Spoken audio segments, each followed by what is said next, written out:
Hi. What's going on, guys? How are you? Hasan.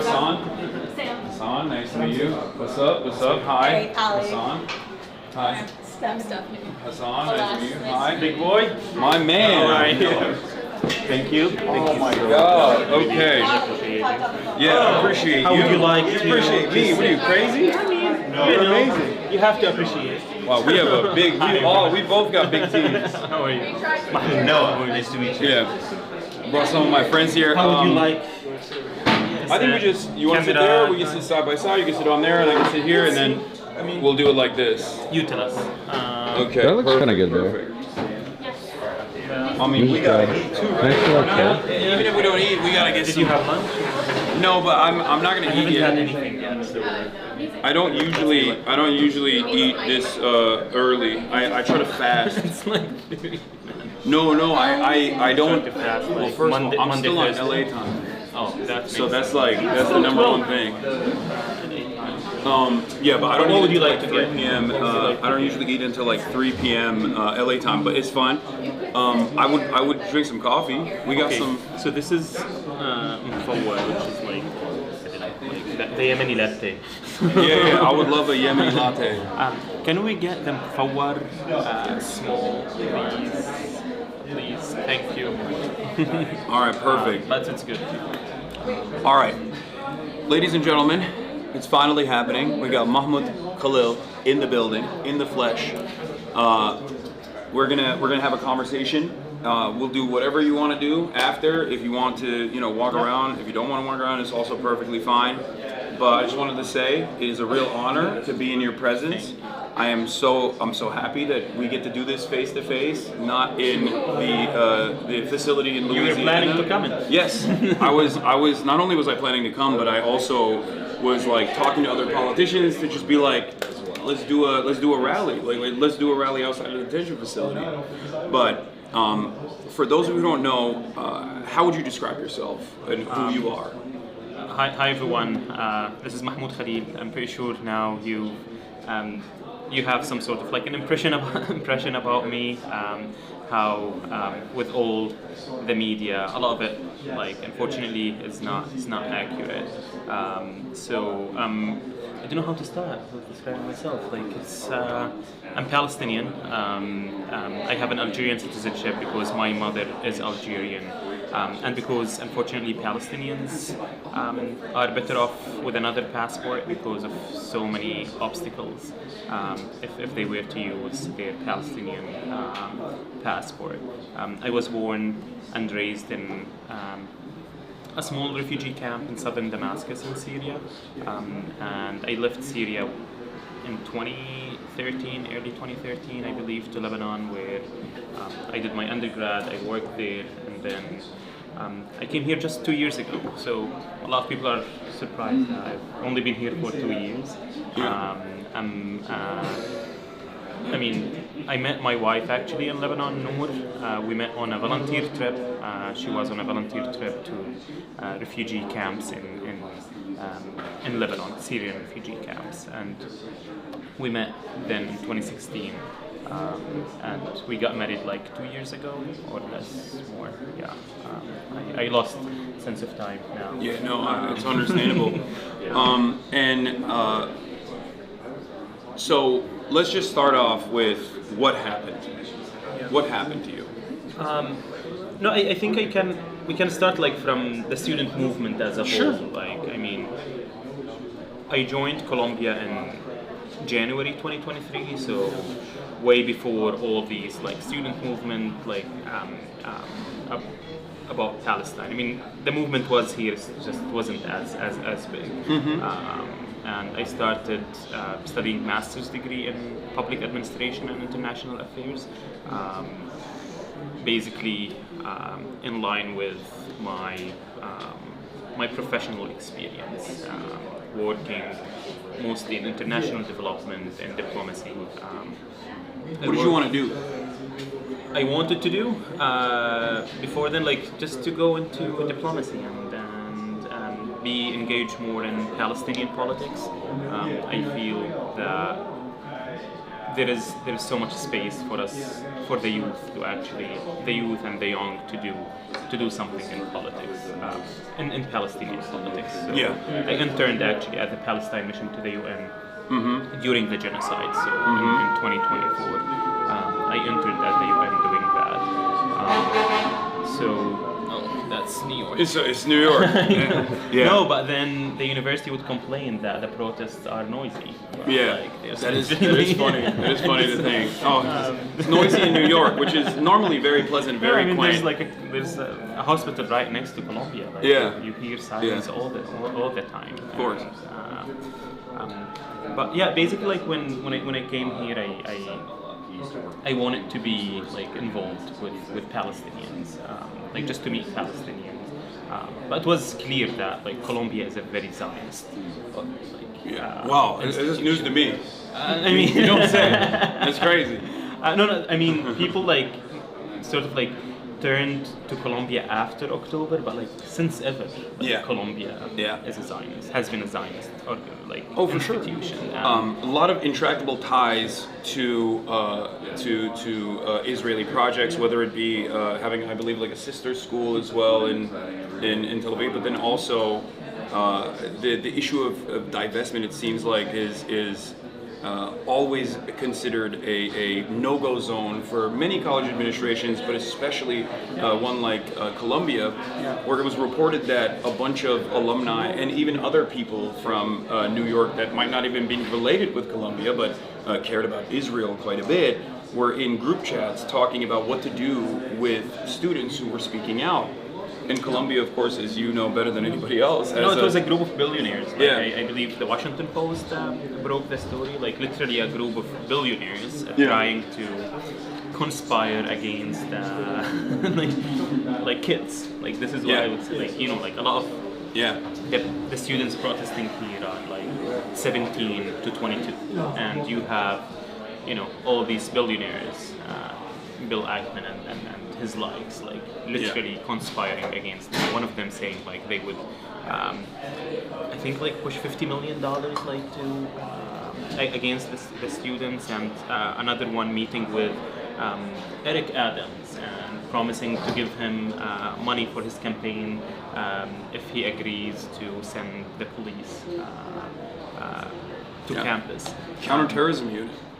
Yeah, and it's literally like, I mean, it's just like, it just gets to me, like you don't need all of that. It's now, kids with moral clarity, with a conscience. Absolutely, and very courageous. And actually, this is very good, like to mention, like now on the media they say like, oh, Mahmoud Khalil is the leader or a leader of the protest. And to be honest, like if you want to put me in that category of a leader, then at Colombia there's at least 500 leaders. Who have done way more courageous things than what I've done. Way more. Like I wouldn't, and one of the reasons I was at a point chosen to negotiate on behalf of these students because I'm more pragmatic. Like I can meet you like in the middle, So sort of like we wanted that flexibility in negotiation because like you want to have that. Thank you. Oh wow. Okay, thank you so much. Shukran. And this is a main thing. Like you have now a new generation who are unapologetic and basically they can see the truth in their eyes. Like no one needs to tell them like, oh, it's a complicated conflict.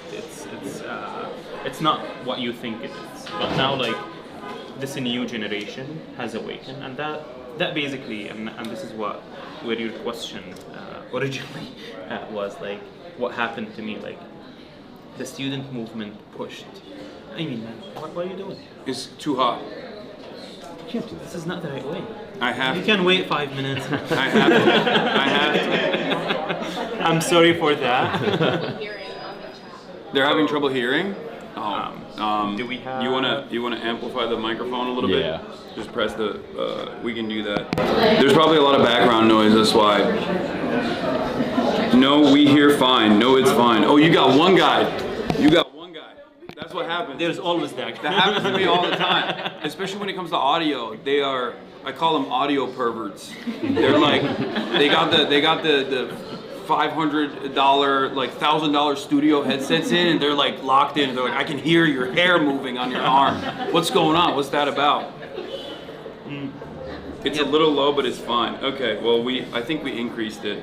So. Yeah, let me know if that works. I mean, I don't want to shout all the time, but I had this with Zoran. The first time I ever had this was it Zoran. at Qahwa House? Or? No. Oh, We went to a bunch of different Yemeni coffee shops in Astoria. Okay. When Someone I came needs out. to do a study on Yemeni coffee shops. Someone needs to do a study on Yemeni people. I mean, some of the most they don't need studies. They are. Some of the most they're resilient. amazing. Yeah, they're I love amazing. them. I love them so much. Oh, it's blown out. It's too much. It's too much. Now they're in unison saying, "Put the noise gate back on." It's blown out. Test. Okay.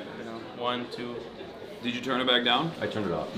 Okay. Oh, you turned it off. The noise gate thing. Okay. All right.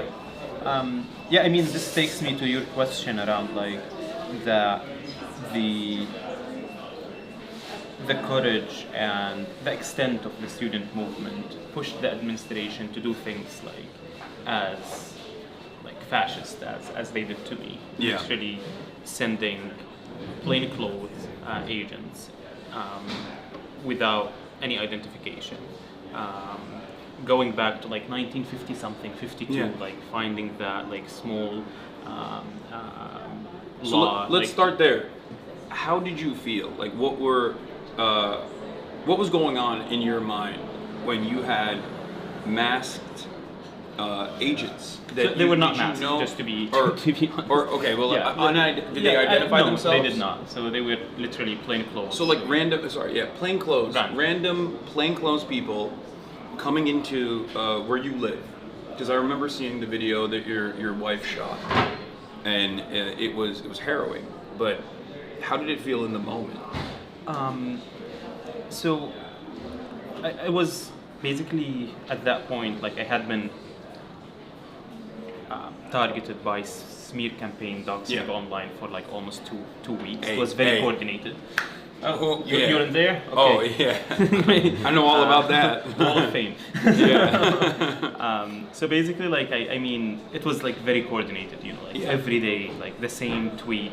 I don't know, 10 times with the same information about me. So I was expecting something you have all these Zionists mentioning Rubio and mentioning DHS, ICE, and all that stuff. But I was to me, maybe they will visit me, talk a little bit, then they would figure out that this is all bullshit. There's nothing against you. You did not say what they're accusing you of saying. But even if you said it, it's First Amendment. Yeah, it's exactly. But the bigger part was I'm a green card holder. I'm not a student. So when they came and they tell me oh, your student visa has been revoked, and they looked at me, I was like, I don't have a visa. What are you talking about? And he got so confused that it's easy to confuse them, I think. They're usually confused. Yeah, but they're they don't very care. confused They all the don't time. care. They don't have to do anything to get you in trouble. And then my wife Noor got the green card. They saw the green card, got more confused. So she brought out the green card. Yeah, we brought the green card. We're this is my green card. What visa you're talking about? And then they talked to their superior and telling them bring him anyway. So at that point I was mostly concerned, to be honest, about Noor, about my what would happen to me. I wasn't as concerned because I knew I did nothing. And the fact that they mentioned the visa thing, it was it's maybe we'll go to the office, they will see that they literally had it all wrong, and they would be out. But I was mostly concerned about Noor because the last thing they said to her was, if you don't separate from Mahmoud, we will arrest you. And she was 8 months pregnant. Yeah. So that's the one thing that I was actually worried about for the next 30 hours, because imagine, I mean, I was kidnapped at 8 p.m., 8:30 p.m. and I talked on Saturday, and I waited until like Monday 7 in the morning to have my first phone call. Yeah. So for 36 hours or more, I don't know, hours, I did not have any opportunity to talk to the outside world. Yeah. You know, they took me from. I mean, usually I'm chill. I'm not sure if the video showed. Like, I'm usually chill with. You look super cool. Yeah, I mean, because I did nothing. Like, why would Yeah. I be No, I understand, worried? yeah. You know, like, and I was so chill, and it's fine. I mean, because I'm also used to getting. You know, these secondary investigation, like at the Yeah. border, like Of course. most of the times when I come in here, like I would go to have a 30-minute interrogation with an officer. So I'm used to that. Like I'm totally. Have you ever done a DHS trip where you send a petition to the Department of Homeland Security, and they legally have to tell you like why they stopped you, but they can give you. I mean, I did that when I got detained. Yeah. What did they tell you? Nothing. They took I had a global entry, which I thought was already interesting because I didn't even think I would be able to get it. Yeah. But then I got it, and then they took it away from me without telling me why. And I mean, I still have the card. Your name is Hasan. Yeah, I still have the card, and when I got detained, I did that DHS trip thing, and they were like, "Yeah, sorry, it's just, you know, it's gonna keep happening," pretty much. Yeah, because they can. Because for Yeah. them, they can do whatever they want, and this is what should scare everyone. Like, not immigrants, not those like undocumented or not citizens. Like even citizens should be scared. Of course.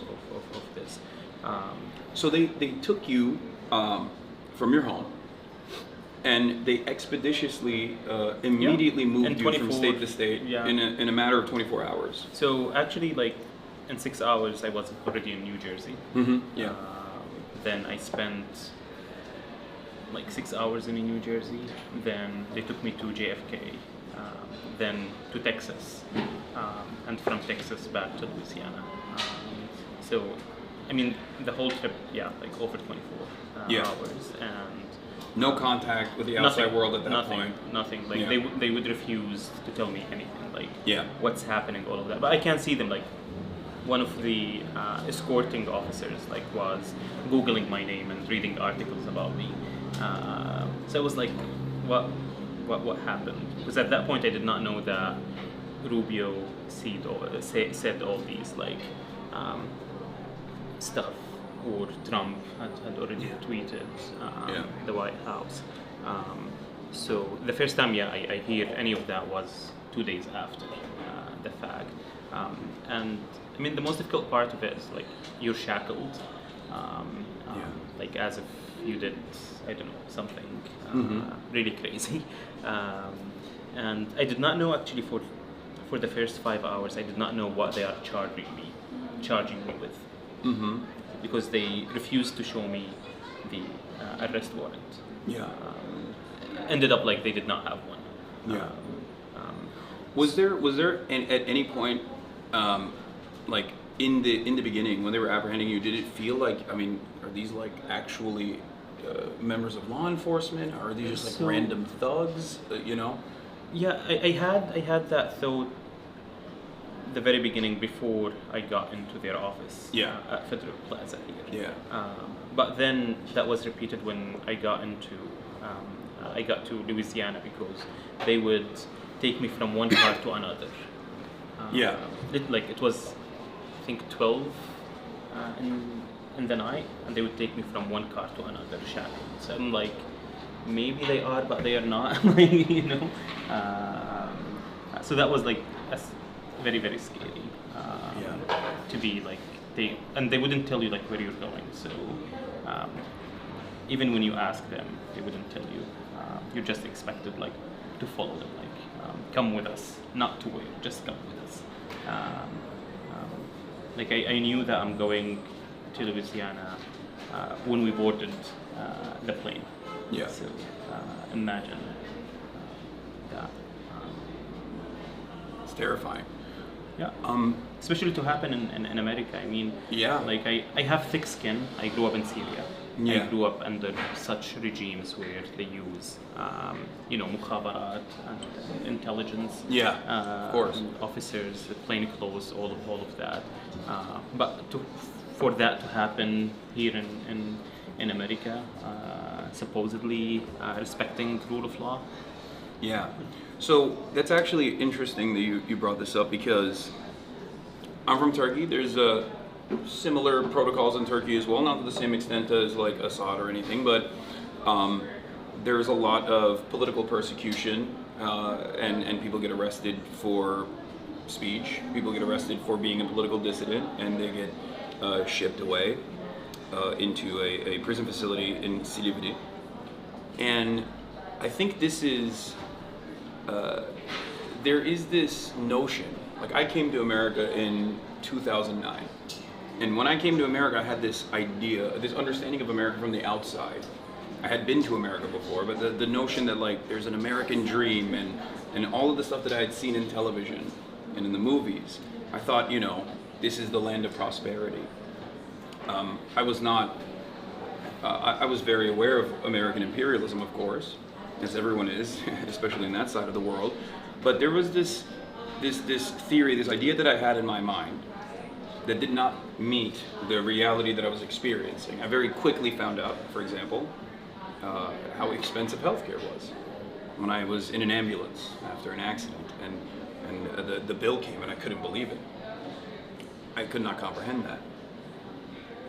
But I never felt like we would get to this level of violent apprehension over speech, something that virtually all Americans cherish and defend, something that even I would say Republicans care about as well.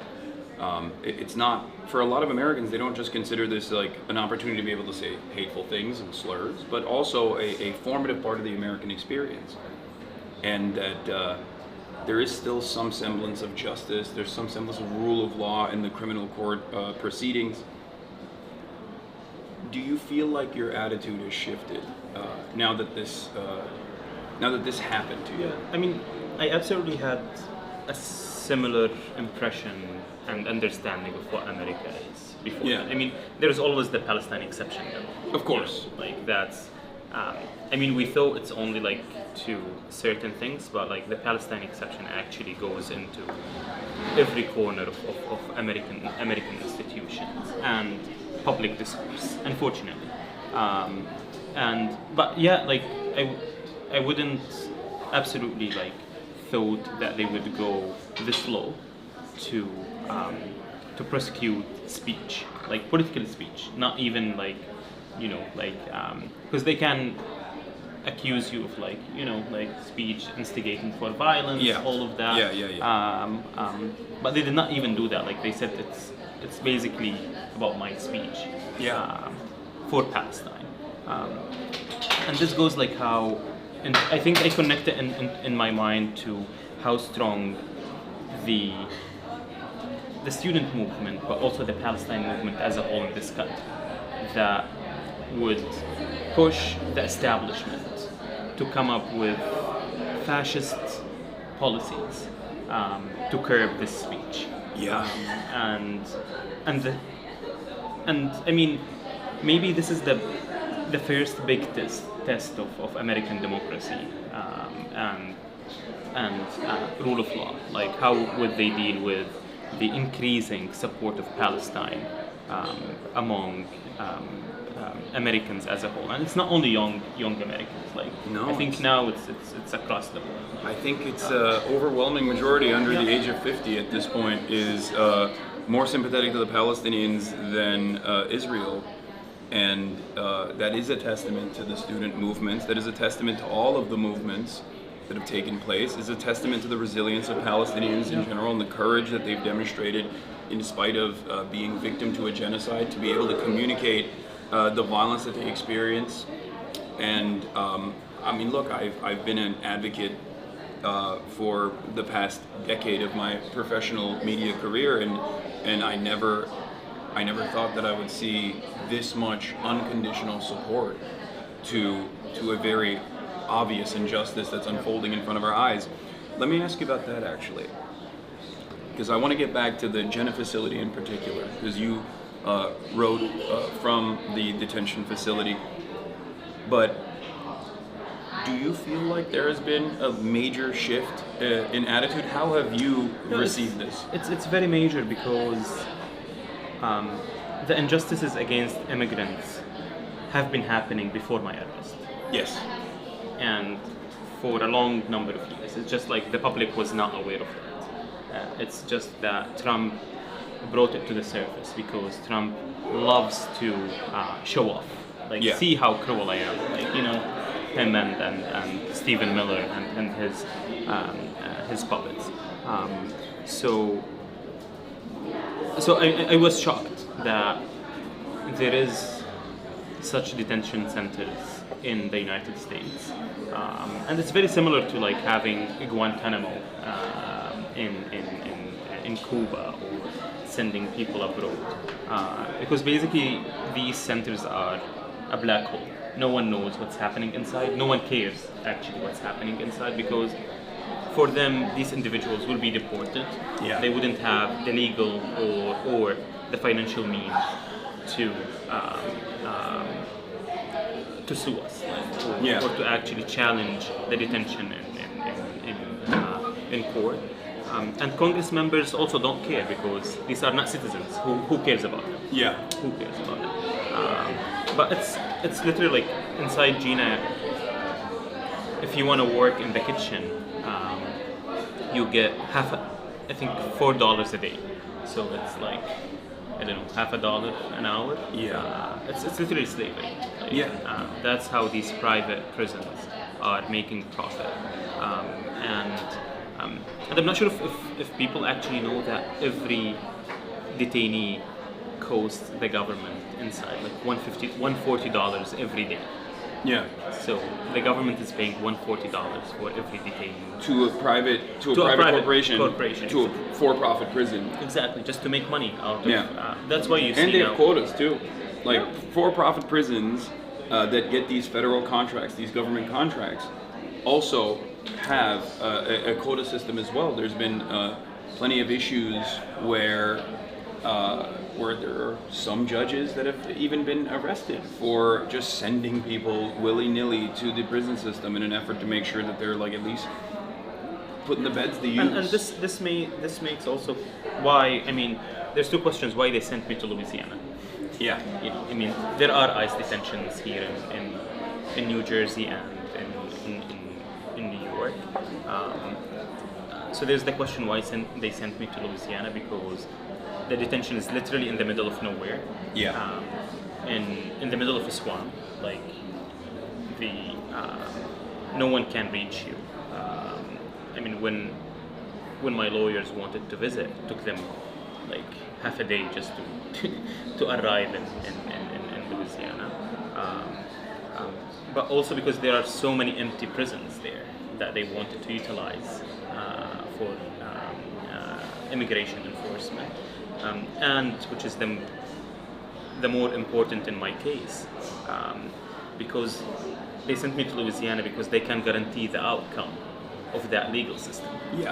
So people think like immigration courts are an actual court of justice. It's not. It's just an office. And it's also a part of the executive, so it's not. It doesn't operate as an independent judiciary. Absolutely not. And it works in line with that the was administration. It was clear in my hearings. Like, we would present like so many evidence that what the government is presenting is totally wrong, but then the judge says no. As simple as that. Like, you feel like it's a reality show or a sitcom, actually, like more accurate.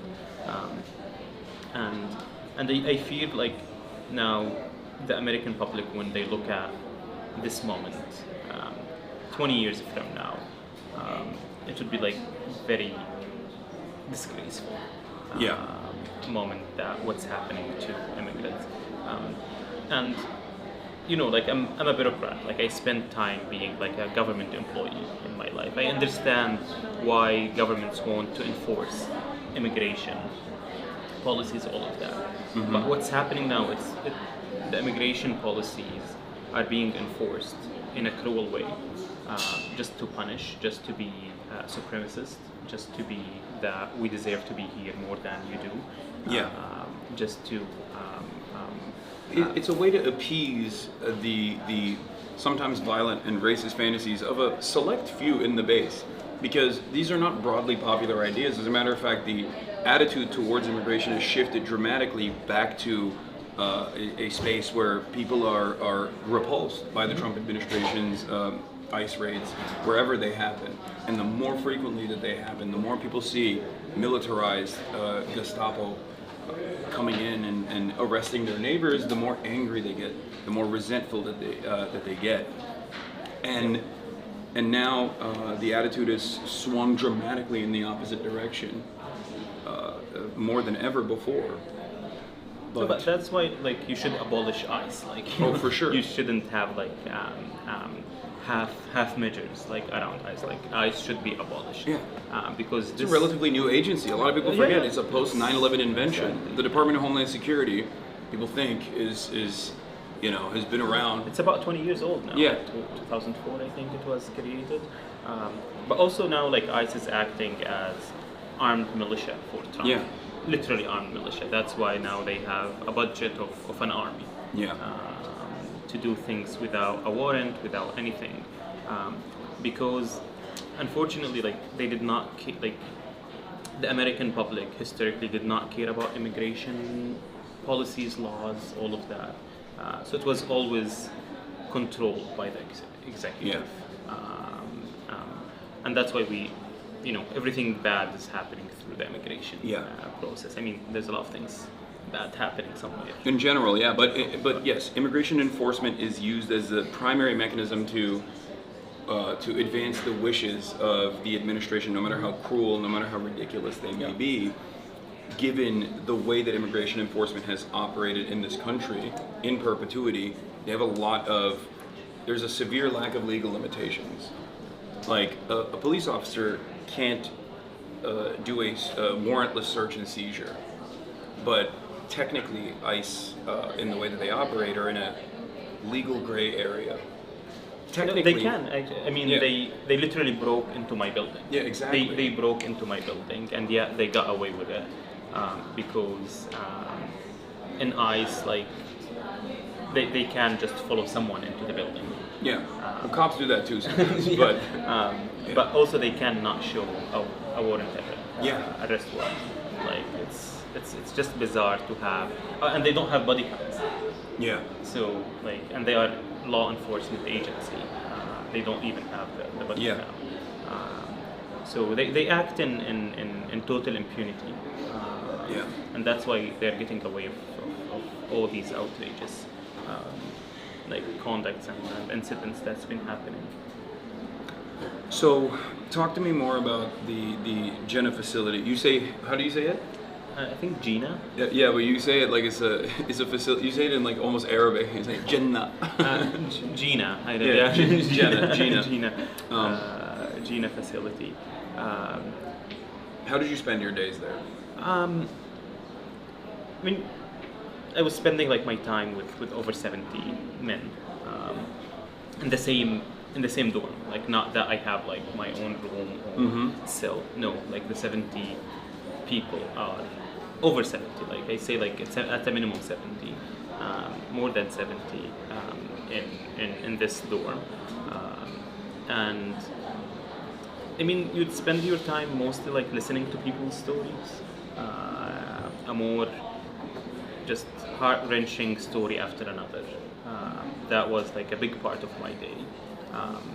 Because time really passes very, very, very slow when you're on the inside. And if it's a weekend, it's like literally torture. because on the weekend, like, there's nothing happening, things move slowly. So there's, yeah, I mean, just talking to people.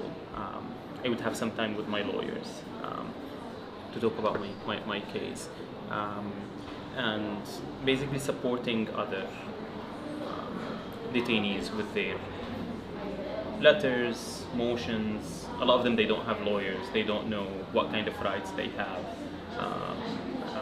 So I would have, you know, like every day, an hour or two, just talking to people about their cases, writing, drafting on their behalf, requests to ICE.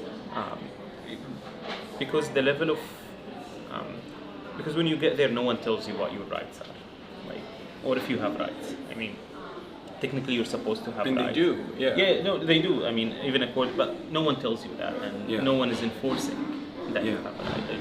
I had a person from Georgia. He was imprisoned for like 7 months when I arrived there, and his wife was arrested, or also was in prison, detained in another facility, just 2 hours away from this facility. They were not able to see each other for 7 months, despite being only two hours away. But also, they never had a direct phone call with each other. So what would happen, he would call his sister, and she would call his sister, and then they would have the three-way sort of like phone call. But then I was like, but you know, you have the right to request from ICE that they should facilitate a direct call. Yeah. So I helped him with that one, you know. So he every week he would get an hour to talk, like, to his wife. And this is one of like the very few incidents. Like, but people would come to ask me with really difficult situations. Like, someone came telling me, showing me like documents. He's like, he has just arrived to the facility. So he showed me the documents, and he told me like, I haven't talked to my lawyer. Like, what are these documents? So I read them. He signed on his deportation. I told him like, this is your deportation. Yeah, that's He's a very common. No one told me about that. Very common tactic is you getting them to sign a piece of paper without telling them it's a self-deportation I was like, order. Did you know that it's your deportation order? He's like, no, they told me like I have to sign it in order to transfer me to Gina. And then 2 days later, he was deported to Guatemala. And he has a U.S. daughter here, so he did not even get the chance to see a lawyer to challenge that, any of that. So this is just one of the stories. So many stories. Like, it's really crazy what's happening on the inside. But the Trump administration is trying to paint everyone inside as a criminal. Yeah. Despite the fact that actually they are not. Like, they did nothing wrong. When they crossed the border, they crossed it when it was open. Yeah. They had whether CPP or not. But even if they were here illegally, or whatever they want to call it, they are in a process to fix their documents on the outside. But ICE brought them from their court hearings. Like, I met really like incredible number of people like who were taken from their court hearings, or for a stop sign. Like, when I I think last week or the week before, I learned about a case where I think it made it to the news that a girl was arrested, was put into deportation because of a stop sign. Like, the police stopped her for that. But like, on the inside, there's so many of these cases. Like, someone who would, you know, like, people that have been here for 15 years, they have a trespass from 10 years ago. Even things that otherwise would have been expunged at this process. People that have paperwork issues. But like you said, most of these people, the people that the Trump administration is going after, despite the fact that they made a big show of this, like there's a massive amount of criminals internally inside of America that are just like doing heinous crimes with regular frequency. They have a quota, like, you know, when they have the quota of 3,000 people, and then every other day they tell you, today we apprehended this killer or whatever. Yeah. But it's like 1 out of 3,000. Yeah, So and the person that they apprehend is not actually the person that they apprehend. If they've done a crime, they're They go to already the in the criminals. system. Exactly. Yeah, they go to the prison. Chat. For those of you who don't understand this process, there are people who have done crimes as non-citizens in this country. Okay, of course, everyone is capable of crime. Non-citizens, of course, are responsible for an unimaginably small share of the crime that takes place on U.S. soil, especially as opposed to documented and natural-born U.S. citizens. Right? They do less crime per capita than documented and natural-born U.S. citizens.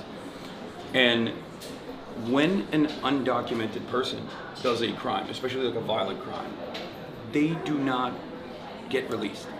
They go through the system, they get properly prosecuted, charged, convicted, and then they're in the prison system. Or sometimes they're even deported, depending on what they've done. What the Trump administration is doing now, in an effort to boost their numbers, in an effort to make it seem like they're actually doing this like massive deportation scheme to appease these racist monsters in the base, is to go after people who are collaborating with ICE. Because there are a lot of people whose status is deliberately kept in limbo, in legal limbo. And those people are actually checking in with ICE with regular frequency. They know exactly where they live, they know who their children are, they know where they work.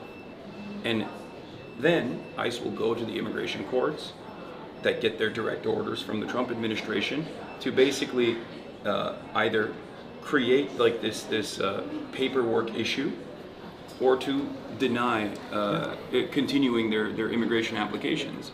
ICE knows this. That's why they wait at the courtrooms, and they kidnap them from the courtrooms. And this really like goes into the base of what a legal system is. Like if now people cannot trust the court, they cannot trust that, because sometimes you're in a position where if I don't go to the ICE check-in, or if I don't go to my court hearing, then ICE will come and take me. But if I go, also ICE will come and take me. Yeah. So should I run, or what should I do? Exactly. So this is the reason why they have sanctuary cities. Yeah. The reason why sanctuary cities were first created and were actually like law enforcement was on board with sanctuary cities originally is because they wanted cooperation from law enforcement. And if there's like real fears that law enforcement will immediately direct you back to INS at the time or ICE after, then they would not cooperate. So when crimes happened in neighborhoods with like higher percentage of undocumented people, then they could get no witnesses, they could get no collaboration from law enforcement, and this became a major problem. If people don't trust the system because they feel like the system is actually there to capture them now. Yeah, but that's what they want. They want to push you into being a criminal. They want to push you into like not going to your court, not going to your ICE check-in, so that now they have an excuse to actually come after you. So they are manufacturing criminals. Like if we want to call it, it's not crime, but like if we want to call it that way. Especially when the alternative solution is one that is way more popular than mass deportation, way less costly than mass deportation, where you just document these people, you expedite the process of paperwork, and that they can just work and even pay more taxes than they already currently do. And it's just a system of cruelty. And I did not meet a person who was not working. Like I did not meet a single one that was not actually like, who's not their U.S. Employer is the sponsor of them, or actually like paying for their lawyer. Like I think I literally don't remember seeing someone who was not like actually like working. Would they grab them from their place at work for the most part? It's a heinous system, and that's one aspect of the immigration enforcement. But the other aspect of the immigration enforcement that we've seen with your case in particular was also a direct violation of the First Amendment. So they basically weaponize the immigration system to suppress speech and freedom of speech. Because as you said, like if if I did a crime, if I committed a crime, they would have taken me to the criminal, um, like Criminal system. court system, yeah. Exactly, but because I did not do that, like Yeah. nothing that I did was a crime in any way. They weaponized the immigration system toward that, and it's not happening to me alone. Like it's still happening now to others, whether it's about Palestine, whether those who are speaking up against the draconian immigration policies. Yeah. So it happened in the past, and it's continuing to happen now. One of the most insidious ways that this administration, I've talked to a lot of other journalist friends of mine about this as well, because I got detained by Customs and Border Patrol coming back into the country. Obviously, it was nothing in comparison to what you went through, 104 days of being locked away. But in the interrogation process, some of the questions that they asked, and I'm a natural-born U.S. citizen, some of the questions that they asked pertain to my commentary. They knew full well what I speak on, whether it was like the contextualization of militant resistance against imperialism, whether it be against Israel or America or any other country, as a matter of fact, but they were specifically lasering in on Israel. But the really scary thing that I noticed was when they ask you questions that are actually actionable, right? Because at first they're doing a prodding operation. They just ask you like, oh, what do you think about Hamas? What do you think about Israel, right? Like, and whatever. I was just like, State Department has designated Hamas as a terrorist organization. I just kept repeating that over and over again, right? But in the second part, they start asking you like, have you given money to Hamas? Have you given money to Hezbollah or the Houthis? Which is, laughable. It's impossible to do, and illegal, right? But one of the questions that they also had in there was if I had actually communicated with a member of Hamas, which is not illegal, and especially in my line of work, is conducted by many journalists, right? Like people who have actually interviewed people, like Jeremy Scahill, for example, who routinely talks to the leadership and releases reports on Drop Site. And I think that there's always been an attempt by every single administration, Republican and Democrat alike, to muddy the waters between material support for a terrorist organization, which means offering training, logistics, direct money, arms, things like that. That's what constitutes material support, technically, in the eyes of the law. And I think now, I believe there was a case where lawyers were considered to be offering material support a couple years ago, and now they're trying to push it past the limit where speech could constitute material support, which directly contradicts the First Amendment protections that every citizen and non-citizen alike is supposed to have by this administration. Yeah. It's all just to suppress speech, it's all because they're also trying to mud the water between what's a pro-Hamas and pro-Palestine. What is an anti-Zionist and anti-Semite. They're trying to conflate between all of this, so it's easier for them to come after you just for the speech and the thoughts that you believe in. It's literally like they are policing our thoughts, policing our speech, so that they police the way we live, because they're control freaks. They want to control you in every aspect. And in the Palestine context, they don't want any criticism to Israel and its crimes, and America's complicity in these in these crimes, and they're doing it in a way where where they're clearly overstepping previous boundaries. It's unpopular. It's broadly unpopular, and the very reason why they're doing it is because discourse has shifted. This is what I was trying to ask you about. Do you feel like on the Palestinian plight, do you feel like you ever thought that it would get to a point where regular people on the street, especially over a certain age, white people named Deborah and Barbara, being like, oh yeah, free Palestine? I always believed in that because I know that it's a righteous cause.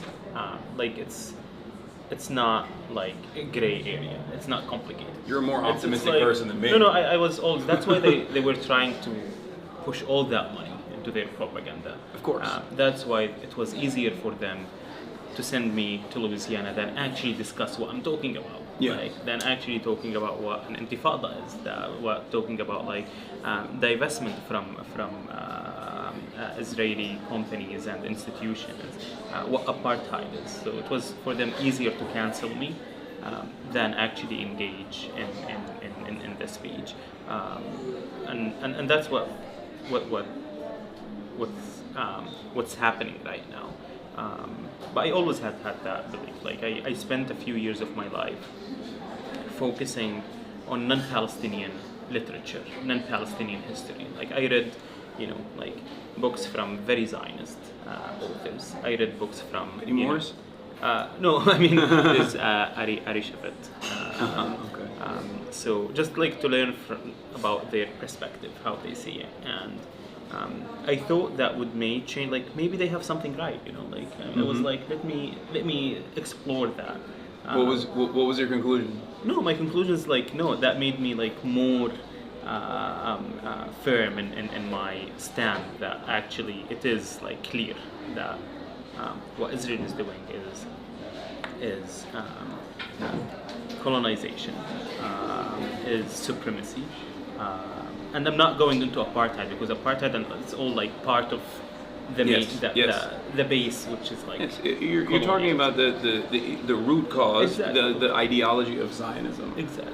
which is a ethno-religious supremacist ideology that requires the extermination of the population that is not in the in-group. Yeah, no, I mean I went into like talking with like into these threads talking to Zionists around like what Zionism is, because for them you hear that like Zionism is self-determination of the Jewish people, which is okay, great, like I support self-determination to any people around the world. Then it goes into in their historical land, homeland, in Palestine. But then here you think, okay, but this is happening at the expense of the native or the indigenous population in Palestine. Because the fact that God somehow promised you a land like, doesn't make you actually like deserving like the land, because I don't know, because you can argue, I don't know, like Jesus was Jewish, so you can argue that Christians can claim Palestine. Don't give them ideas, bro. No, I mean they already have them. I mean that goes into the core of Mike Huckabee just heard exactly. you. He's like, that's my guy. That's the core of it, and but this is the reality, and it goes beyond that. Like I don't know, they were in the land like 3,000 years ago. I mean, once I had a conversation with. It's also people that some of the people that didn't leave, then exactly. converted, like, reverted. It's just like maybe my great grandparents were Jewish and they decided to convert to Islam. Like that's because they did not want to flee. Like that it's as simple as that. Like it goes exactly to that level. But I mean, ridiculousness doesn't stop here. Like once I was talking to a very Zionist like student at Columbia, who told me like, why do you say that you are a Palestinian refugee, but you were born in Syria and your parents were born in Syria? Like, that doesn't make you Syrian. No. And I looked at her in the eye. I was like, wasn't this the same argument that you used to come back to Palestine after 3,000 years? Like, I mean, it's it's as simple as that. Like it doesn't need to go. Well, I think your argument's a little bit more valid than that one. Exactly. Like it's only 70 years ago.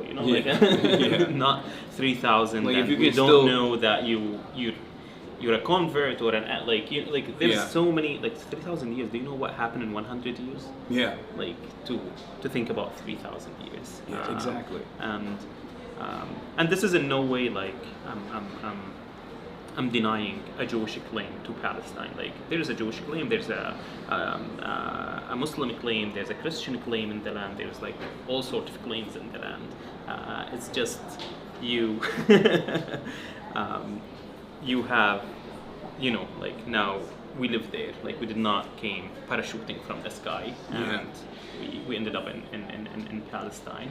And the fact that some people lived in the land 3,000 years ago for 200 years doesn't make them more worthy and more deserving of the land. Okay, I'm denying all the claims. It's Ottoman land. Okay, let's get back to the root cause of the issue. Then we are Okay. Islamophobes because Palestinians fought the Ottomans. That's.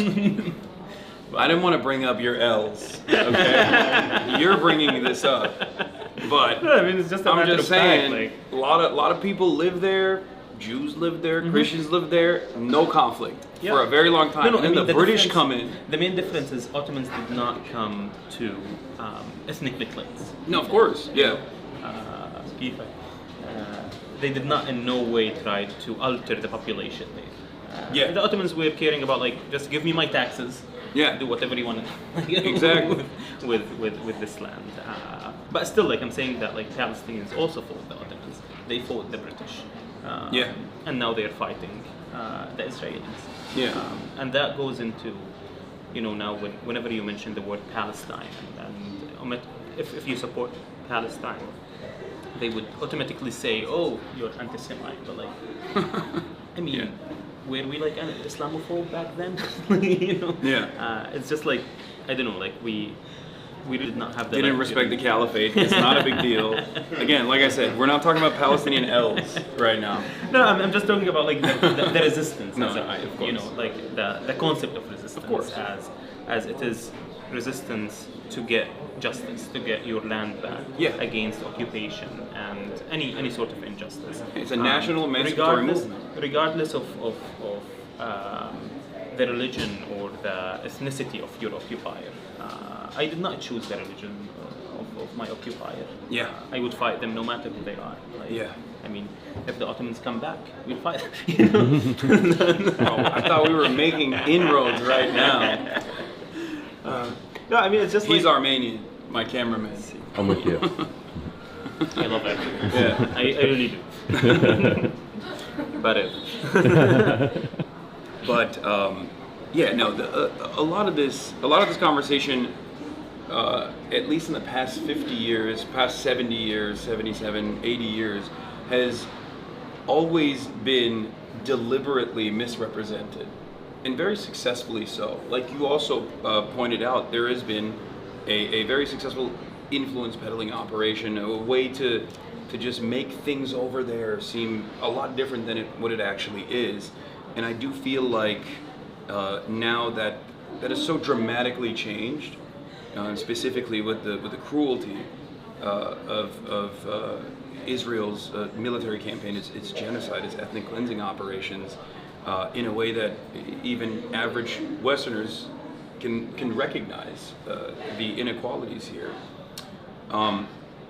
And I do think that people that go out and protest and student movements that continue putting on a strong show and demonstrating their courage have been able to force this perspective, specifically the humanity of Palestinians, into the forefront of the conversation for the first time. as it should be. As it should be, but for the first time ever, I think, in this entire 80-year history. And this is of what occupation. making Israel more and more vicious. Just earlier this year, I think they announced like $150 million for their strategic communication. Yeah, they did, for their yeah. propaganda, like just to fight Yeah. the propaganda. And on the other hand, like Palestinians don't spend anything, because it is Not- as clear. Not if you ask my Twitter reply. They're like, oh, how much is Hamas paying you? I'm like, how would they do that? Like, think. Like, how would they be able to do that, you think? And this is why, once again, like why we should continue actually speaking up and should continue to be unapologetic about that, because Palestine now it's a mainstream issue. It's not like a dissent, because I had an argument with someone where it was like, oh, we should protect dissent. I was like, Palestine is not like speaking about Palestine is not dissent. Like, Yeah. it's the main course now. Unfortunately, institutions are the last to answer to any change that's happening like on the ground, but it will happen, and I mean it's happening now in New York. It's happening across the universities, and going back to Colombia, like a few years ago, the previous president said like divestment is not an issue we will ever discuss. Divestment from Israel. It's not an issue we'll ever discuss at Colombia. 5 years later, it is the issue. It's the only issue, in fact, that we are discussing at Colombia. So the tide is changing, and it's happening, and that's why we are seeing all this cruelty with it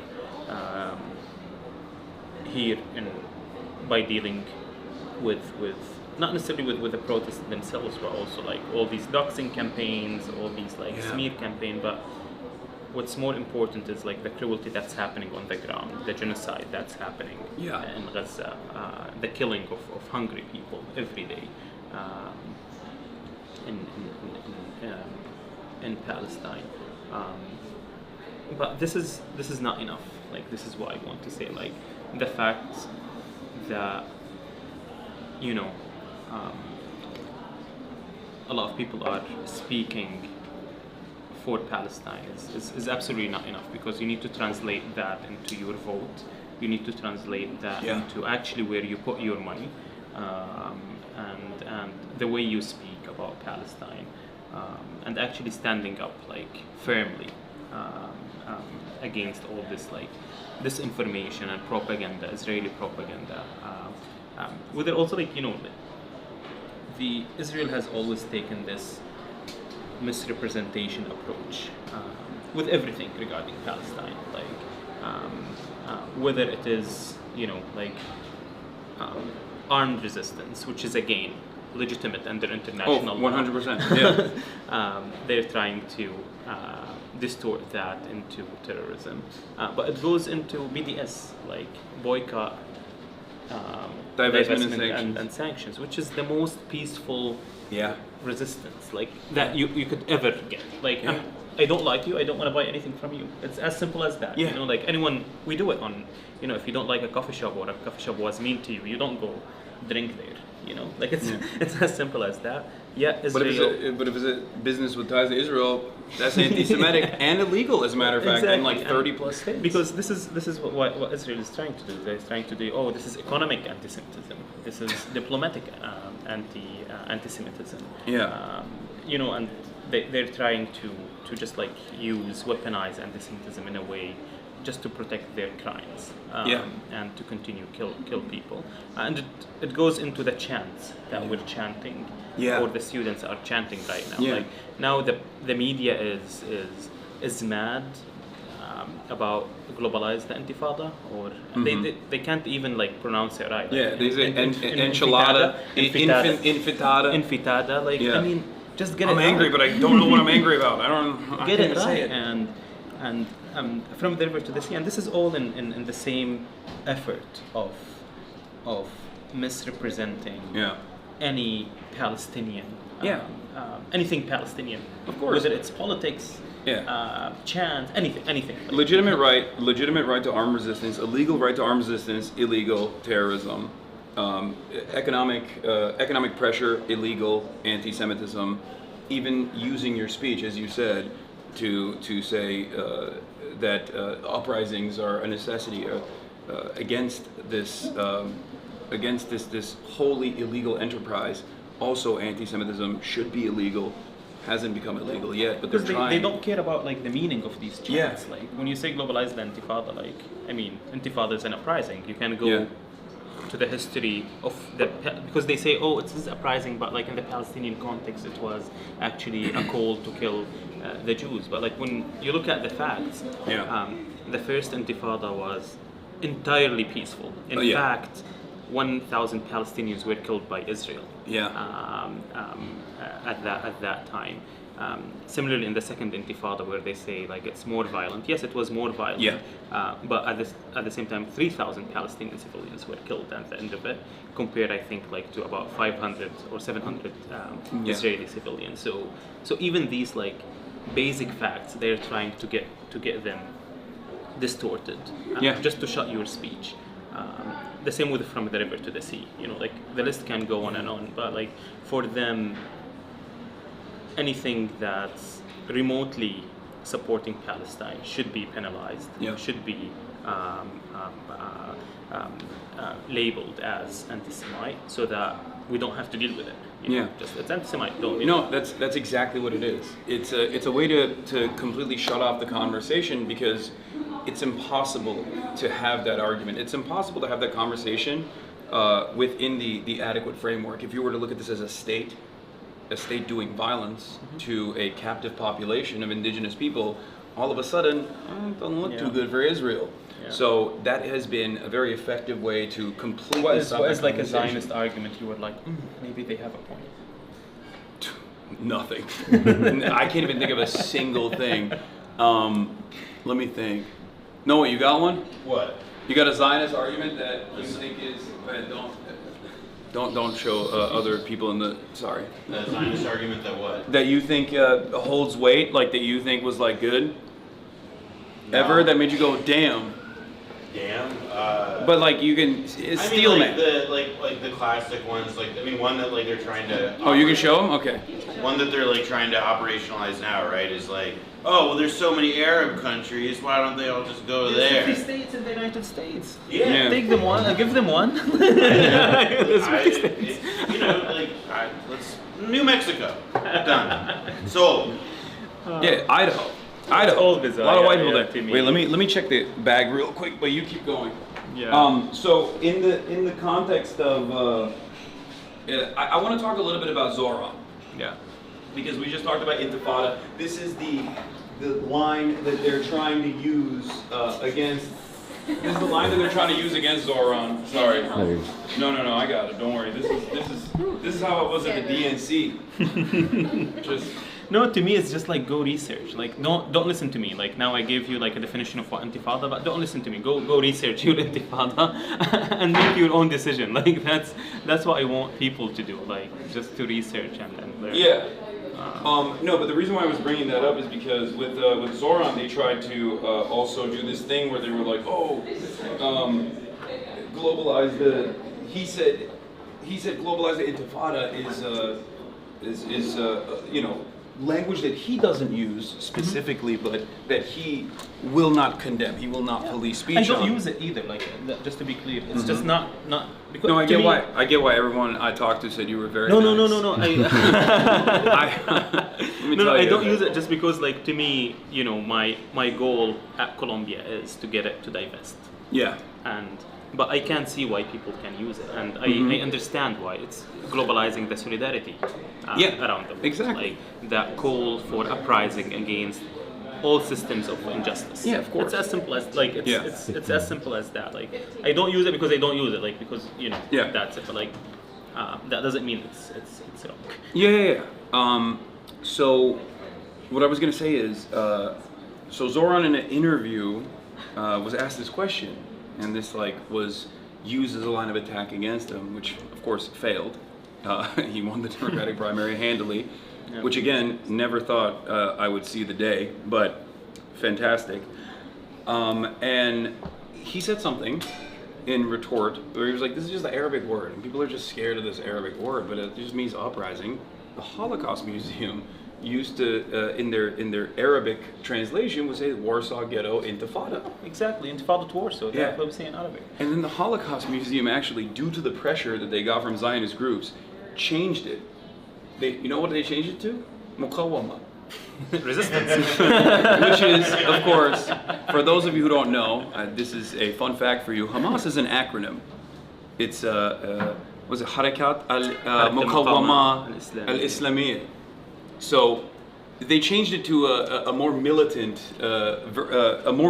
Arabic word, not realizing that they were doing that. But they did it because they were getting this consistent pressure because people were like, "What do you mean? Intifada is just the Arabic word for uprising." You use it in the Holocaust Museum. Uses it in when describing the Warsaw Ghetto Intifada because it was an uprising. No, and we use it for like the Syrian uprising, Yeah. Intifada Syria, the Yeah. Arab uprising, like Yeah. the Rabi al-Arabi or Intifada. Yeah. Like we use it all the time. But yeah, this goes into they just want they want to muddy the water. They want to actually take the attention from what we're actually doing. Like, Yeah. in terms of like what we are calling for, and just go spend time trying to justify language, because they don't see chance killing people. They see U.S. bombs killing Yeah. people. That's what we should care about right now.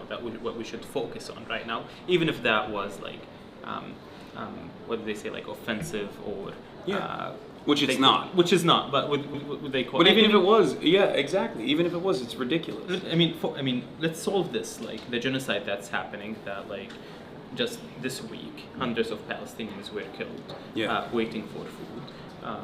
Rather than just like focusing on globalized intifada, let's focus on the billions of dollars that the U.S. is investing in not investing, actually funding, giving them away to Israel. 70%. 70% of all offensive and defensive weapons that Israel has used since October 7 has been given to Israel by the United States of America. Yeah. It's my tax dollars, your tax dollars that are going to this. Yeah. The same with Colombia, like all the money, the tuition fees that we pay, it's being invested. Part of it is being invested in weapon manufacturers because they want to profit from war and from genocide, and this is what we should care about, not like globalize the intifada and from the river to the sea. It's bizarre, like, to me. Yeah, it's very selfish. It's very self-interested. Like what happens on college campuses becoming a primary focus, becoming a major concern by the media. Always pissed me off. It always rubbed me the wrong way. I visited the encampments at UCLA. I talked to the people in Colombia as well. I interviewed them. But in my visits, I saw that this was some of the best protest movements, some of the best organized protest movements I've ever seen in terms of messaging discipline, in terms of having like protest marshals, making sure that like infiltrators or agitators were not allowed to. And yet they were painted as violent, creating intimidating environment for Jewish students. Yet, like if you think about it, these students took a lawn. Like the lawn was literally like isolated from everything. Yeah. So like it can't get any less disruptive than that. Yeah. Yet you had Zionists, provocateurs coming, like literally coming, like filming people inside their tents. To dox them. No, not even that. Just to get a reaction, so they can have a 30-second video. Yeah. They post it on Twitter to say, look, these they are excluding Jewish students. Yeah. Yet Jewish students were literally like a big part of it. They had like a whole section, Jewish students, where they would host the Shabbat dinners, everything like in that. Like, and even these same students who claim they had safety concerns, like they would come and eat from the food in the encampment. Yeah. Like they had that audacity, like to do that. And, and if you look at it, like especially at Colombia, because I had more, knowledge about it, and I was there. The de-escalators that were there, like students would have like a training for de-escalation because they don't want to create any problems. Like, what we are protesting is Colombia's complicity in the genocide. We're not protesting against anyone, like any student, no matter who you are. But on the opposite side, you see these students literally harassing, intimidating, provocating for violence. With institutional backing. No, and the institution invites violence. They invited NYPD to come on campus, like, and NYPD themselves, they said, oh, they were peaceful. They were just sitting, but we were called in. Like that's part of it. Or if you go into like what they say, like Henshold, for example,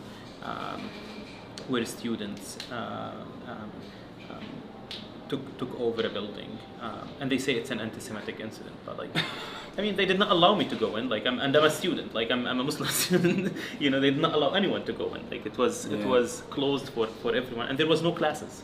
Yeah. The university was shut down at that point, and this goes into, you know, just messaging, how they're trying to just like change messaging in an abhorrent way, like a very abhorrent way. Yeah. And at the end of the day, they get the protection. In a very cynical way, and in a way that that actually breeds unnecessary enmity when you falsely conflate Judaism with Zionism, when you falsely conflate the interests and the actions and the ambitions of Jews all around the world with a state that is engaging in horrible, barbaric, criminal behavior, this repulsive behavior, genocide, the worst crime of all crimes, one that is so severe that a genocide in retaliation would not be just. That's how severe it is. And yet, even now, to this day, it feels like there are a lot of older people who think that this conflation is still successful when it's not, and it's actually a dangerous one that creates unnecessary tension against Jews in general. Yeah, absolutely. And what's being done in the name of the Jewish people is the scariest thing that would actually increase anti-Semitism. Yeah. And that's why. And it already like, is happening. To me, JVP and like Jews for Ceasefire groups, like Jewish groups supporting like human rights, are the ones actually combating anti-Semitism the most, because they are the ones going out and saying, you know, like, what Israel is doing in our name is not right. It's not in our name. They're doing it just for their own genocidal purposes, for their own colonial purposes, and I always say, like, when you have a rise in anti-Semitism, you have a rise in Islamophobia too. Of course. Because it's the same factors. Yeah. It's the same supremacists and the same racist people who just hate everyone. You know? And historically, that comes from a much larger group, which is oftentimes right-wing Christian fascists that are the ones who go and, you know, spray paint synagogues with a swastika or do the Islamophobic attacks in general as well. So I think that's a reality that a lot of New Yorkers are obviously aware of, which is precisely the reason why all of this, like, Zoran is an anti-Semite stuff just didn't work at all. They use this label because it is a really nasty label. Like, no one wants to be labeled anti-Semite because we knew what happened, like, to Jewish people throughout history. And they're using it just like so. Everyone would say, like, oh no, I'm not anti-Semite. Like, you know, like, that's why they're trying so hard to conflate anti-Zionism with which is Zionism is very racist. Like, I can't tell you how racist Zionism is. Like, for someone to think that they are superior to others, that they are more deserving to others, just because God somehow promised them something. And I'm not sure if you know, but like historically, like Zionism was actually labeled racism by the UN. Oh, I did not know that. Yeah, it's the only. You can Google it now. Like, the only UN resolution that have ever been rescinded was Zionism is racism. But this is the truth. Which is the truth, but that happened in the 70s. But then in the 90s, because of the peace process, the Palestinians, like, it was one of the conditions for Oslo, like, for the Palestinians to rescind this resolution. So it was cancelled, and in the UN history, this was the only UN resolution that was ever cancelled. That's crazy. So they want us to wrap this up soon. No, but we're fine. we pushed CBS. Oh, you did? Okay. Oh, damn. Yeah, so that you. Oh, okay, perfect. Yeah, I had. Damn, don't feel too bummed, bro. You're like, No, CBS. good. Damn. It's like, I'm stuck with I'm this with guy. Hasan, huh? I'm stuck with this guy now. This sucks. Yeah. Okay, cool. Now that we bumped CBS, shouts out. Not entirely. So We don't want to Yeah. So they're probably watching this too. Yeah. So I there mean, is not only them. I'm there is another thing that's happening recently, and I don't know if you care to discuss this, if you want to talk about it, but you are suing the government for your detention. Is there anything you want to say about that? I mean, I would just say like as I should, you know, the Of course. government really took away from me things that are. I don't think I can get them back. Whether it is the birth of my son, whether it is my reputation that they tried to tarnish, whether all the lies and defamatory like statements against me, and this is just like one step, like literally the first step of accountability that I will be seeking. They took against away your freedom. Everyone who contributed to this injustice against me. So it's $20 million or an official apology from the administration. Okay. And this, of course, the official apology would include ultimately like the just the end of the policy, like the anti-Palestine policy that this government has been pursuing. So this is basically, and yeah, I need them to pay because Trump made it very clear that he only cares about money. Like he made it very, very clear. He's like, I only care about money. And this is like to talk to him in a language that he understands. Although I know like this money wouldn't come out of his pocket. Unfortunately, it's coming from our pockets, like from taxpayer money. Better that which than is, another Patriot missile. Or the billions of dollars that. But I don't think it's just about money. I think what you're saying is like, or at least my analysis of this is that if there isn't some kind of repercussion against this by someone who now has this platform, who has this attention on them for a severe injustice that was done, then the administration feels powerful enough to get feel away with emboldened. it. With that. No, I think it's So like I perfectly want them valid. to pay back, like, or just like for them to feel that, like, you know, the heat, because I'm hoping that this wouldn't be the first case. Like I'm hoping that other people around the country would bring up like cases against the injustices that this administration is inflicting upon people, whether again citizens or non-citizens. Because You also asked for an apology. He mentioned that. I asked for an apology, and this money that if I get it, like, will be used to actually support the communities and the individuals who have been targeted by the administration and by Columbia University, because there is something that's not being said enough. There's over 100 students at Columbia who are suspended or expelled just for opposing a genocide.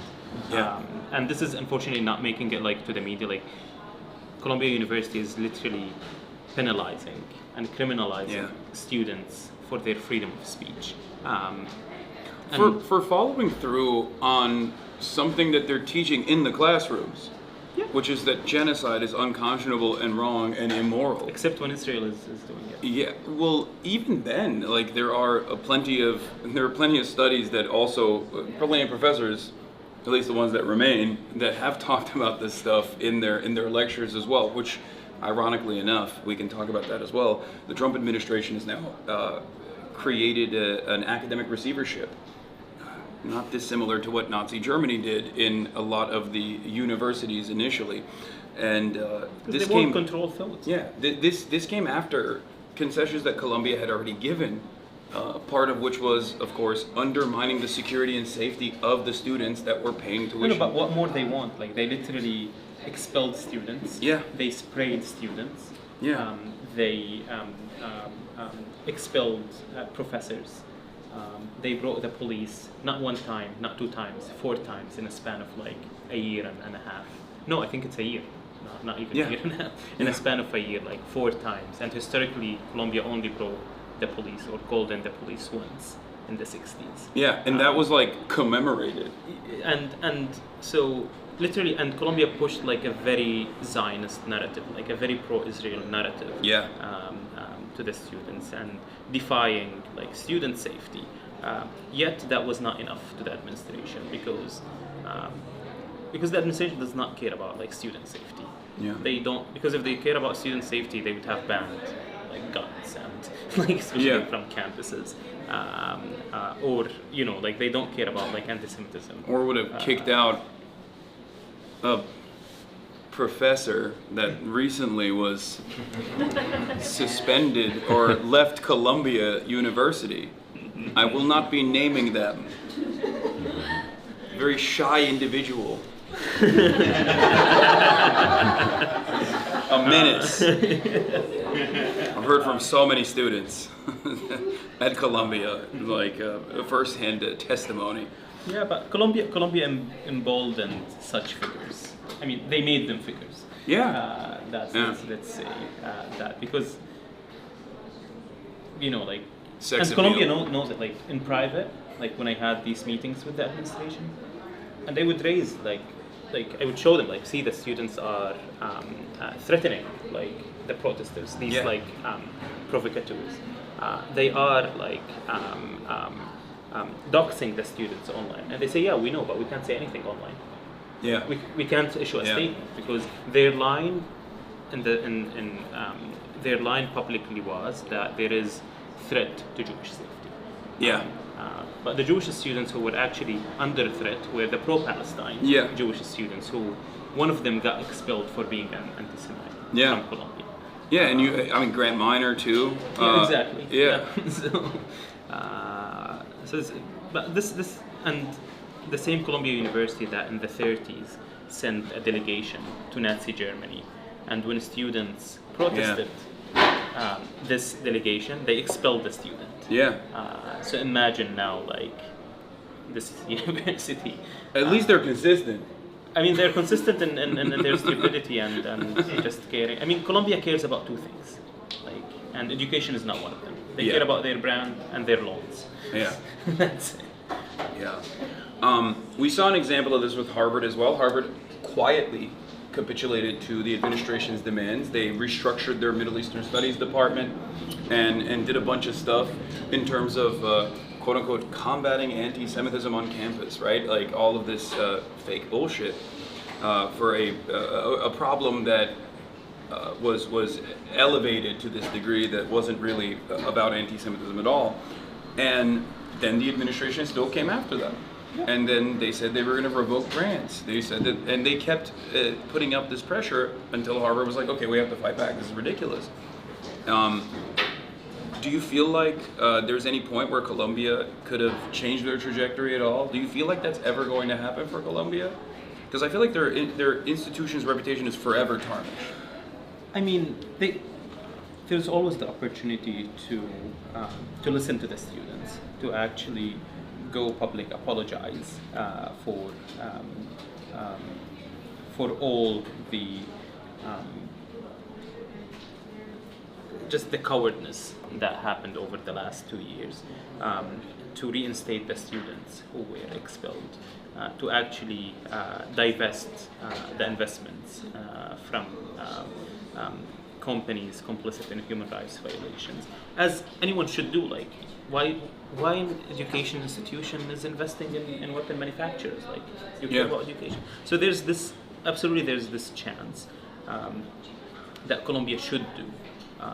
Was I surprised that they capitulated to the administration? I wasn't, because again, like, Colombia doesn't care about safety. They care about the money that they have, the brand, maintaining their non-profit status, having all these billions continue pouring into the institution.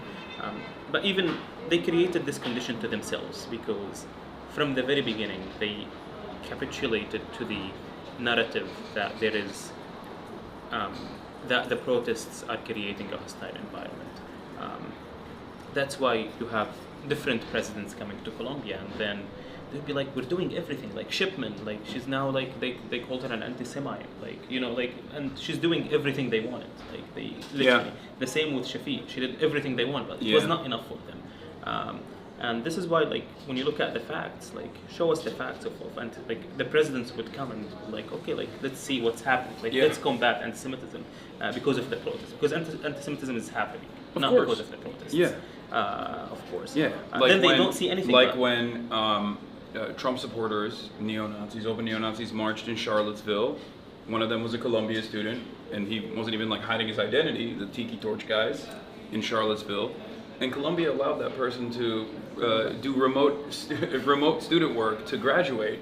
That wasn't an issue at all at that point, because that's not the type of anti-Semitism that matters. The real anti-Semitism that doesn't matter to a lot of these institutions. Like Proud Boys were at the gates of Columbia. And we did not hear anything from them. Minouche Shafiq received like a lot of death threats. She told me that, like, she received a lot of death threats from right wing. But we don't hear about that, like, on the media. Like you say, like, it's only and this goes into one of the main structural problems, or the main problems here in the discourse, which is what happened to me shows that, like, Palestinians are automatically dehumanized. Like, we should show our humanity. We should show that we are normal people. That we should only focus on the death of children and women, because, like, for some reason Palestinian men are violent. Like, we shouldn't talk about them. And we should ask ourselves, like, what got us here? Like, to have Trump use the word Palestinian as a slur, or Chuck Schumer. I'm not sure if that's I mean, an insult to Palestinians. No, that's what's so crazy about it is you see a lot of Gentiles that unconditionally back Israel, where they get to tell Jewish people how not Jewish people actually are, which I feel like it, under different circumstances, would immediately like rise to the level of anti-Semitism that even the likes of Jonathan Greenblatt, for example, would potentially call into question, and he's nowhere to be found on this stuff because he's too busy coming after people like myself. With the Shylock like comment that that Trump did, but even with the same administration, like Rubio, Elon Musk called twice. No, called me like an anti-Semite, but then the next day he would call the Germany's like neo-Nazi AfD. Yeah, he would defend. Yeah, he defended he would defend them. Like, he would call them, and like, it's insane, because if you think about it, I'm not sure if everyone knows what the charge against me is, but basically that I one of them, the Rubio determination, is that I undermined the U.S. foreign policy in combating anti-Semitism. But what's undermining, like, this policy of undermining, of combating anti-Semitism is U.S. unconditional support to a country that's waging a genocide under the name of Judaism, is actually supporting neo-Nazi parties, is actually meeting with Holocaust deniers here in the United States. That's what's actually that's actually creating anti-Semitism. Absolutely. They use it because it's convenient for them now. Well, even the IHRA definition, which even the person responsible for it says should never be applied in a legal setting, even though nobody cares, and they still try to do it.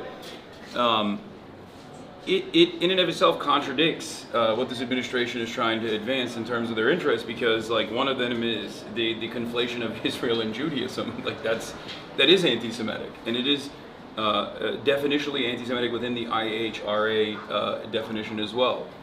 So that shows you that they don't care about anti-Semitism. They only care about, like, for sure, protecting. Oh, trust me, I know.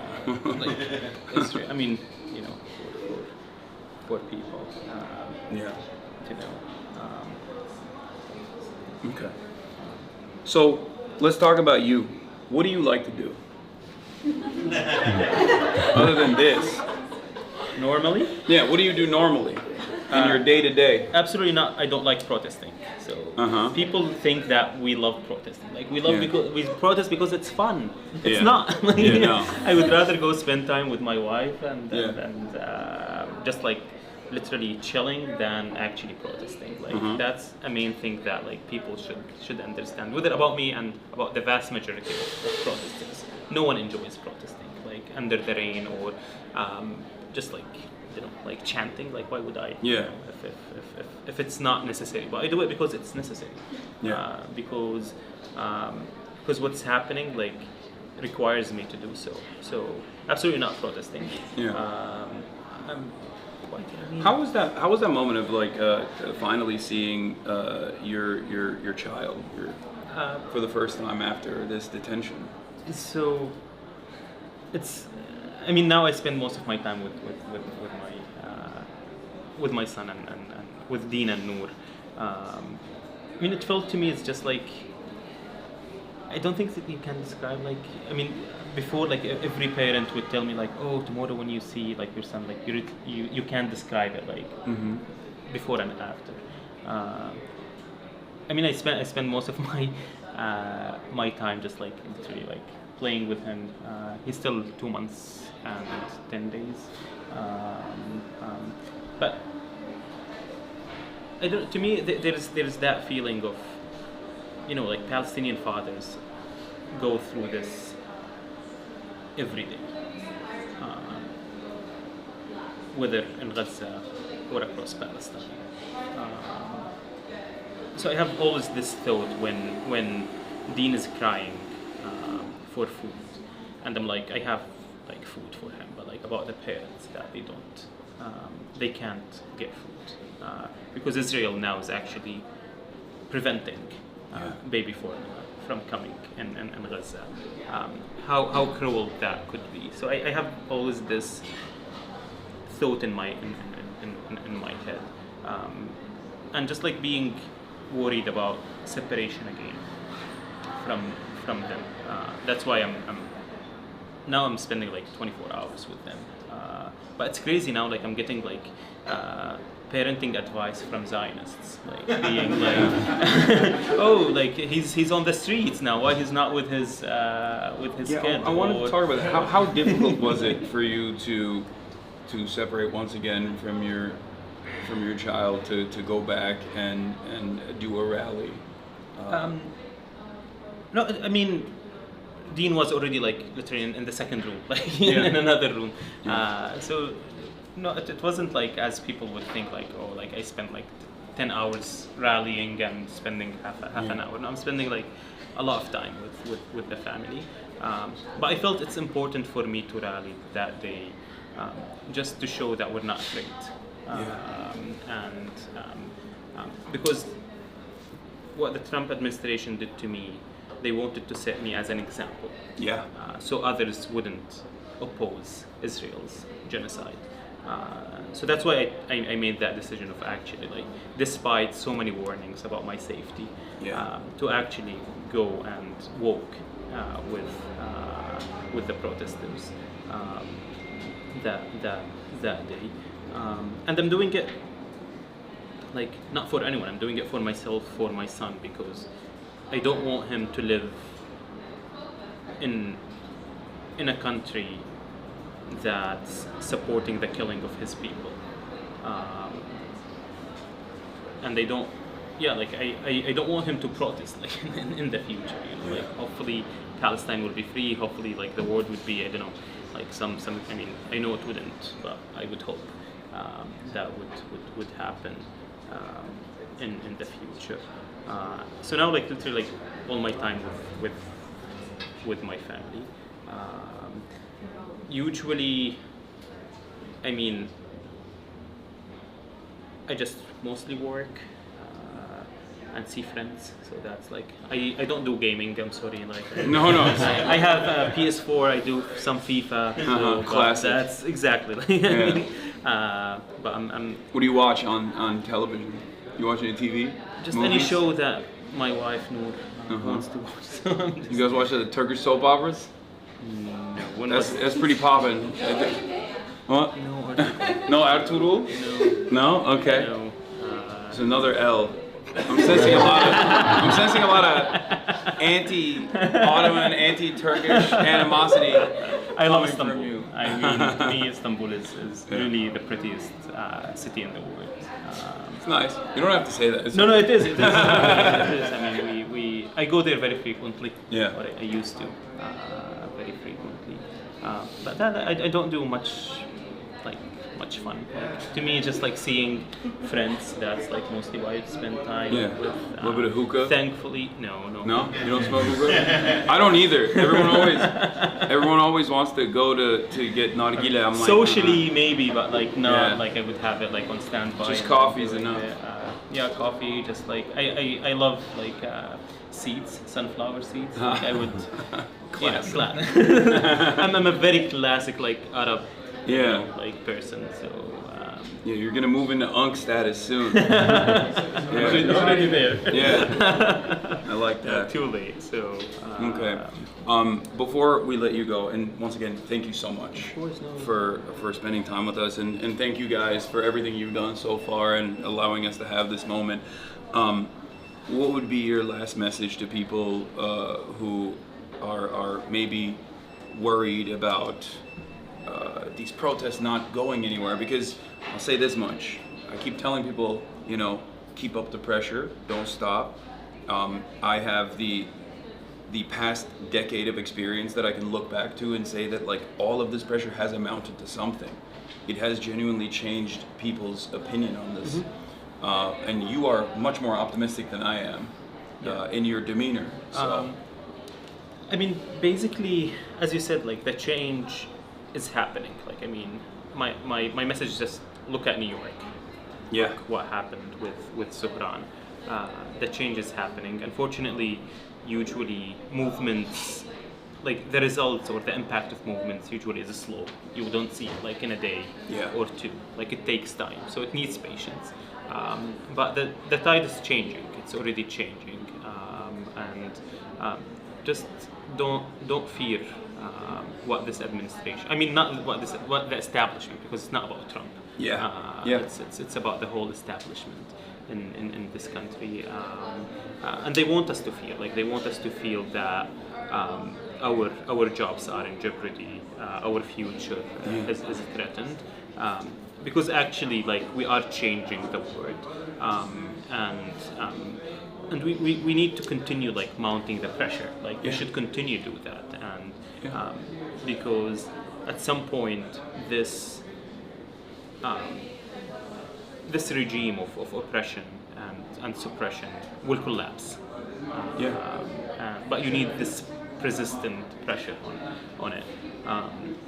So this is, I mean, the main message I have. I hope my stories is like some sort of gives hope to people, like not to fear authority. Because the moral cost of silence is much higher. Like I can't imagine myself being silent while my people are being genocided. Not only my people, any people are genocided. I did the same in Syria. Like it's not that like because it's Palestine. No, I did the same like in Syria, and like it's happening. We will win. I'm certain of that. Inshallah. Inshallah, of course. Yeah. All right. Well, thank you, Mahmoud thanks Khalil. to you.